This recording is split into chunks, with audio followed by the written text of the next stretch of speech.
권한쟁의 심판 사건이 있습니다. 이제 여러 가지 유형이 있는데 그 중에 하나가 이제 국가기관 상호 간의 권한쟁의 심판 사건이 있는데요. 법률상 어느 기관이 권한쟁의 신청을 할 수 있습니까? 국가기관 상호 간의 권한쟁의 사건의 경우에요.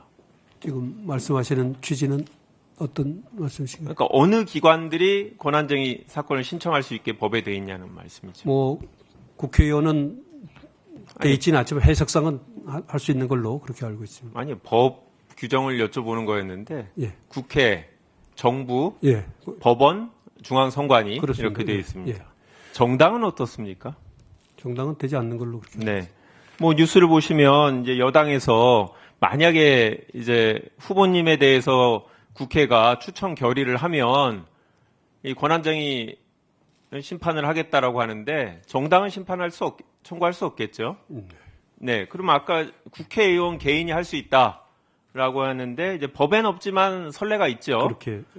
근데 그거는 이제 특별하게 국회 내부에서 절차 위배가 있을 경우에 가능했던 건데 개별 국회의원이 대통령 권한대행을 상대로 헌법재판관 임명을 하지 말라 이렇게 권한쟁의 신청을 할 수 있을까요?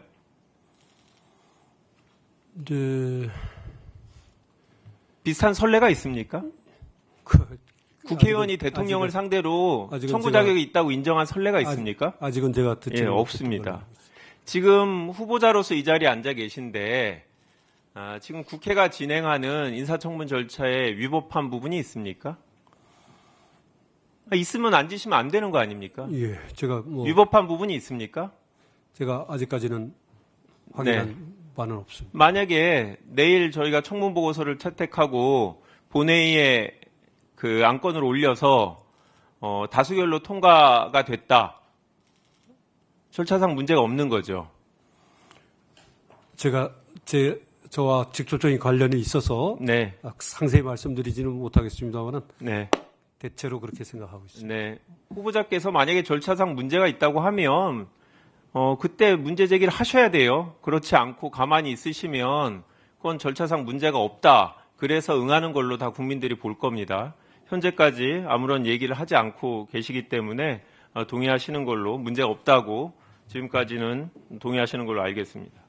국회가 지금 추천하는 세 분의 후보자 중에 한 분인데 처음에 본인이 이 국회 추천목으로 헌법재판관 후보자가 될 거다라는 얘기를 언제 들으셨습니까? 올 비상계엄 전에 들으셨습니까? 전이었습니다. 그렇죠. 비상계엄 전에 이미 국회 추천목으로 본인이 후보자가 된다라는 얘기를 들었던 거죠. 그렇습니다. 네.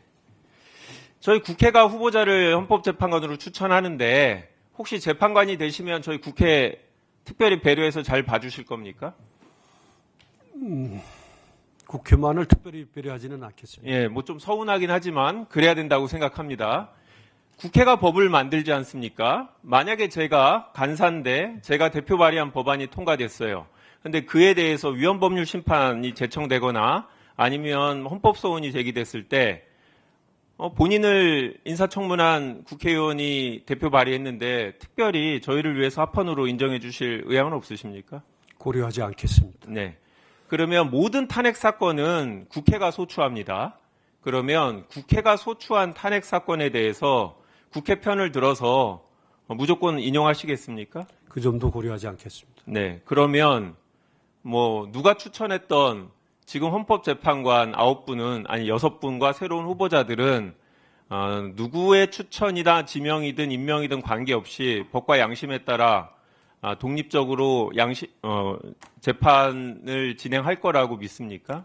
본인도 그렇게 하실 겁니까? 저뿐만 아니라 모든 분들이 다 그렇게 하실 것으로 믿고 있습니다. 그러면 일각에서 후보자가 국회가 추천한 후보자이기 때문에 국회가 소추위원이 되는 탄핵 사건의 심판을 하는 재판관으로 일하는 건 부적절하다라는 주장에 대해서 어떻게 생각하십니까?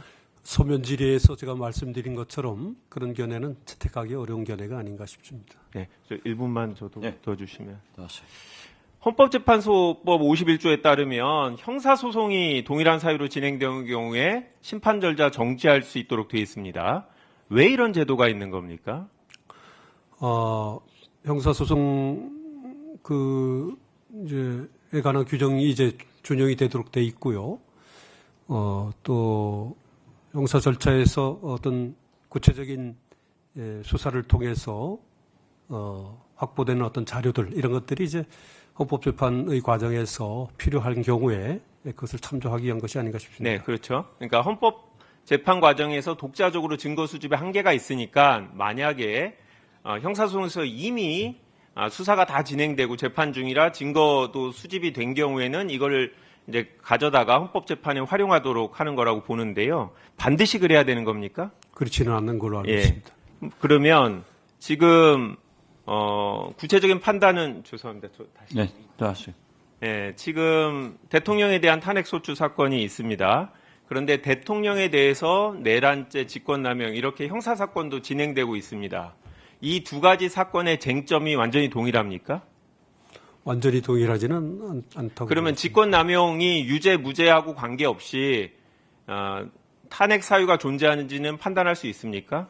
그런 경우가 일반적으로 그런 경우가 있을 수 있다. 그러면 이 사건의 경우에 헌법재판소가 형사사건의 진행을 기다리지 않고 탄핵 소추에 대한 심리를 진행하는 게 문제가 없습니까?